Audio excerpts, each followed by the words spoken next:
Okay, so, gonna throw down another test run game thing, whatever. Bomber Boy. I could either do Bomber Boy or Bomberman, I guess. But I'm doing Bomber Boy, I think. I don't know what the hell this is all about. But, oh. Okay. Let's see. I'm gonna figure out what area I want to play. I'm gonna pick an easy area, I guess. It's kind of short or something. So I forgot what this area was called. Hevo. Okay, so Atomic Punk, released in Europe as Dynablaster and in Japan as Bomber Boy, is a video game released for the Game Boy in 1990 by Hudson Soft and licensed by Nintendo as part of the Bomberman series. It was the first game of the series to be released on the Game Boy.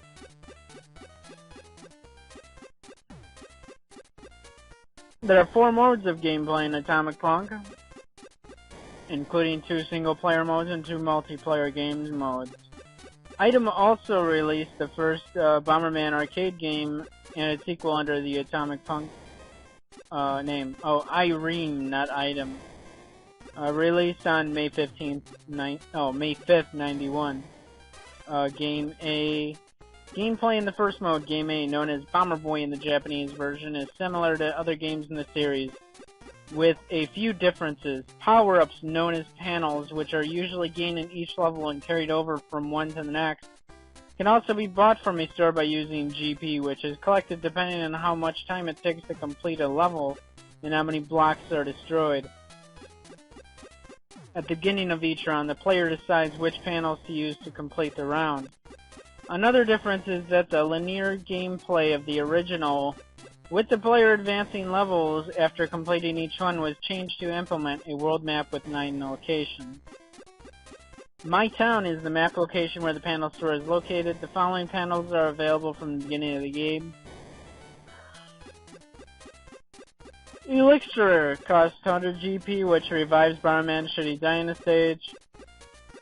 Bomb Up costs 50 GP, which allows Bomberman to have an extra bomb on the playfield at a time. Fire Up, which causes explosions to lengthen by 1 square. The other map locations are those in which the game action takes place. Each area has a set number of rounds that have to be completed to finish the area, with the exception of Faria. These areas can be completed in any order, but one area must be completed before moving on to another. Each area, when completed, unlocks a new panel for sale at the My Town store. The panels that can be unlocked include Speed Up, costs 20 GP, which slightly increases the speed at which Bomberman moves.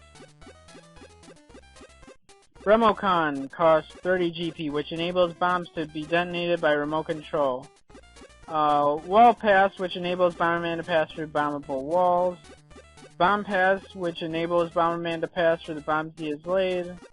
Timer, which slows down the timer, essentially increasing the amount of time available to complete the round.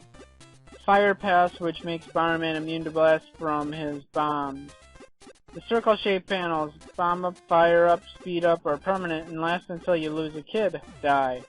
All the rest are square-shaped panels and they only last for 1 round.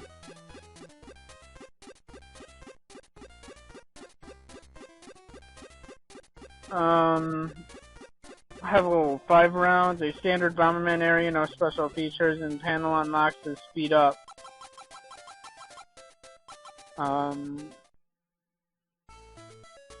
I don't remember what areas I played, but I'm not going to get into it, I guess. The second game mode, Game B, known as Bomberman in the Japanese version, is the same as that of the original Bomberman game, but the stage area is square rather than rectangular, and the screen is always centered on Bomberman rather than scrolling when he touches the border. Verse mode, there are 2 games in verse mode. Panel mode, in which players begin with only 1 bomb to place at a time, and a bomb blast length of 1 unit, and Bomb Up and Fire Up panels appear. Powerful mode, in which players have 4 bombs to place at a time, and a bomb blast length of 4 units, and no panels appear. Reception, Mean Machines gave Atomic Punk a score of 81, praising the game as highly addictive port of Bomberman and added that the password system was a welcome addition.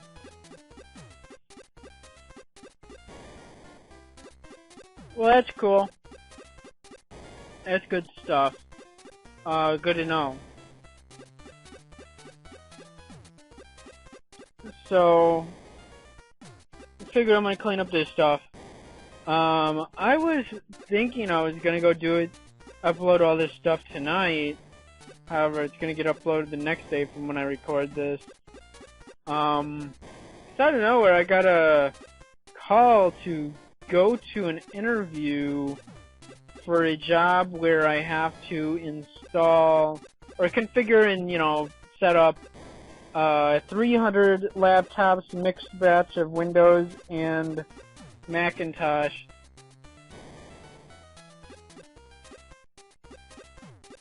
So, we will see how that goes. I don't see why it should go bad, but I wasn't really prepared at all, being as I've not had any internet connection, and I haven't really updated anything. So, they had an older resume. I'm going to send them a newer resume, and go to the interview tomorrow, and I'm still kind of not too happy about that, because with no internet, I haven't really bothered to try to do anything. I updated a couple websites, Monster not being one of them. And it's going to take like a week just to get caught up on all the sites I'm on, all the staffing agencies I'm registered with, maybe even generally when I'm going to follow up with a staffing agency, I'm going to go ahead and update my information on the website first, give them a call, hey, let's get together, and, see what we can do from there, kind of refresh it, keep me in mind, and then just, call them on a regular basis until they give me some crummy, shitty job that I don't give a fuck about. Yeah, and generally it's just bullshit temp jobs that they give me, so, contract jobs, whatever. But, I forgot to ask how much it's paying, but it probably won't be paying a whole lot anyway, but I don't really care. It's just like whatever. Might as well go though. I haven't even gone to a fucking interview since this last job, whatever. And it was like semi-casual when I went in anyway, so.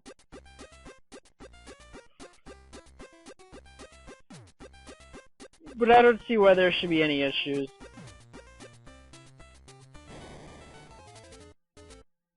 I go kill myself. I don't think I killed myself before in here so far. I think that was the first time I killed myself, so. Yeah. I don't know, actually, Bomberman, I don't know, it's kinda. It takes me back to the SNES days, because I don't remember what Bomberman it was. But I had a friend who had Bomberman, and we would rock the shit out of Bomberman. Like, we played it co-op mode, like, hours and hours and hours, and holy fuck, next thing you know, yeah. It's like 5 AM and shit. And, we could never beat it or whatever if there was a way to beat it. Sometimes, we versed each other, but mostly we just played it co-op mode and tried to fuck shit up. That or we did like the verse thing, where, I don't know, it's been so long since I played it. But I remember there was like a verse mode, and then like a co-op mode, and we mostly just played the co-op mode. So that wasn't really one of the games that we played,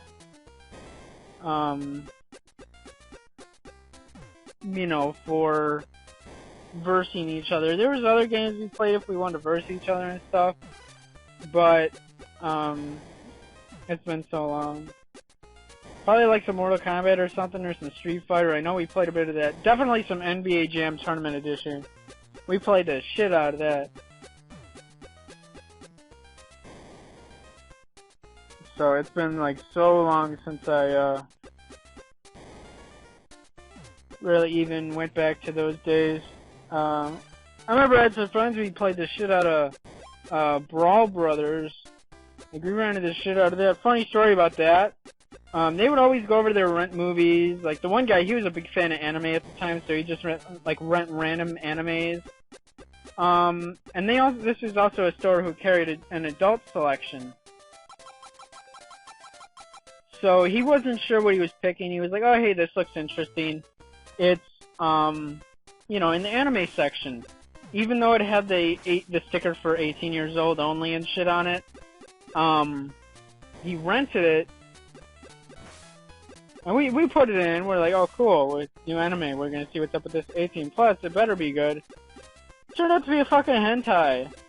I don't even know what that shit was about. Well, I kind of remember. I remember what it was about more than anything else. Like, so throughout this entire, like, it was maybe like a 20-30 minute short skit film thing. So anyway, like, for the entire film, this girl is like trying to find out how to have an orgasm, and just ends up like having sex with everybody. Like, you know, girls, guys. She wants to have an orgasm this bad, and she can't figure out how to get an orgasm. So at the end of the film, I don't remember if she like sleeps with somebody and they leave or they're still there. But I remember like right at the end, her mom walks in, full bondage, and is like, "I heard you need help with getting an orgasm. Let me help you with that." And then, you know, then it zooms out, and you know, it's the outside of the apartment building thing, and all you hear is like sounds and this and that and kinky shit, and then she's like, "Oh my god, I'm coming," or something. So that was like really interesting. I think I remember I did get a boner to that shit. And it was like really awkward sitting with two other guys, and we're all like having boners because of this. We're like, what the hell is going on? And it's funny because he's like, oh no, turn it down, my mom's calling me. At the time, we started getting cell phones and shit. So it was interesting fucking time. I wish I could figure out the name of that anime just for the kick, but it's been a long time. I'm sure there's several animes with that same premise though too. Anyway, it's not hard to copy that one. But that was a different friend anyway, from the one I was playing Bomberman with and everything. But that friend who played Bomberman, he had that shit. He was a bigger fan of anime though. Like, what was it, like 8-Man or something that he was into, or 8-Ball Man or some shit. I don't remember. I know I've heard of him and I've seen some like, you know, little box previews of it, but I don't even remember anything past that. And I remember he was talking about that and like all that good stuff. And he's actually probably the person that got me more into anime in the later years, Dragon Ball Z and all that. So, well, just piqued my interest, but I didn't get into anime until much later than that. But that's going to be the end of this first video, and I'm going to do the other second part in a bit.